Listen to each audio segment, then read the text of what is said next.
When the waters of the flood finally receded, humanity stood at the beginning of a new world. Only 8 people had survived the catastrophe. The patriarch Noah, his wife, his 3 sons, Ham, and Japheth, and their wives. From these 8 survivors would come every nation on earth. The story continues in the sacred text of the book of Genesis, chapters 9, 10, and 11. These chapters reveal something extraordinary. They describe how the world was repopulated, how languages were divided, and how humanity once again challenged the authority of God.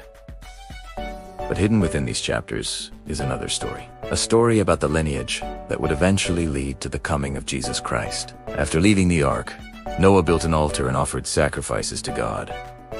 In response, God established a covenant with humanity. Genesis 9:11 declares, "Never again shall all flesh be cut off by the waters of a flood." And as a sign of this covenant, God placed the rainbow in the sky. The rainbow became a symbol that judgment would never again come through a global flood. But this covenant also introduced new laws for humanity. Genesis 9:6 established the sacred value of human life. Whoever sheds man's blood, by man shall his blood be shed. Human society was now responsible for justice.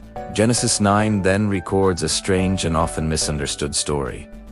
Noah planted a vineyard. After drinking wine, he became intoxicated and lay uncovered in his tent. His son Ham saw his father's nakedness and told his brothers, but Shem and Japheth responded differently. They walked backward into the tent and covered their father without looking at him. When Noah awoke, he pronounced a curse. But here lies an important detail. Genesis 9:25 says, "Cursed be Canaan. A servant of servants shall he be unto his brethren." The curse was not placed upon Ham. It was placed upon Canaan, Ham's son. This distinction is crucial. Throughout history, some have wrongly claimed that the descendants of Ham were cursed, but the Bible clearly states that the curse applied specifically to Canaan, not to Ham, and not to all his descendants. Ham became the ancestor of many civilizations, including regions traditionally associated with Africa, and history demonstrates that these civilizations produced remarkable achievements. Ancient African kingdoms such as Great Zimbabwe, the Kingdom of Benin, the Kingdom of Congo, Abyssinia, Carthage, Malya Shanti, developed complex societies, architecture, trade networks, and centers of learning. The city of Timbuktu in Mali hosted some of the earliest universities in Africa. Scholars studied mathematics, astronomy, philosophy, and theology. There, centuries ago, the ancient civilization of Kamitonon today has extraordinary contributions in architecture and mathematics. The legendary architect Imhotep designed the step pyramid of Djoser. Some traditions even claim that Greek thinkers such as Pythagoras learned mathematics in Egyptian schools. These historical realities remind us that the biblical narrative does not portray Africa as cursed. Rather, the Bible presents humanity as one family descending from Noah. Genesis 10 contains one of the most fascinating genealogies in the Bible. This chapter is often called the Table of Nations. It lists the descendants of Noah's 3 sons and describes how nations spread across the earth. From Japheth came many Indo-European peoples. From Ham came civilizations in Africa and parts of the Near East. From Shem came the Semitic peoples, including the lineage that would eventually lead to Abraham. Among the descendants of Ham, one figure stands out. His name was Nimrod. Genesis 10:8-10 says, "Cush begat Nimrod. He began to be a mighty one in the earth."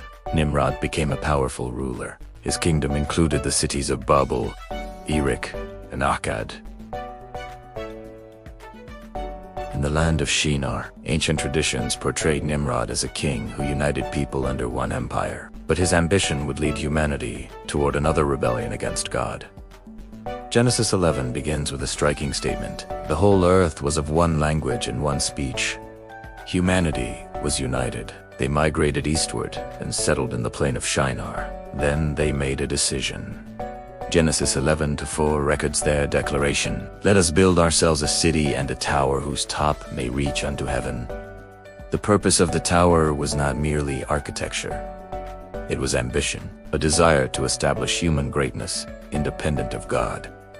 An expanded version of this story appears in the ancient text known as the Book of Jasher. In Jasher 9:17-27, the builders declare, "Come, let us build ourselves a city and a tower, and its top shall reach unto heaven, and we will make ourselves famous upon the earth." The text describes a massive construction project. Some traditions claim the tower took over 40 years to build.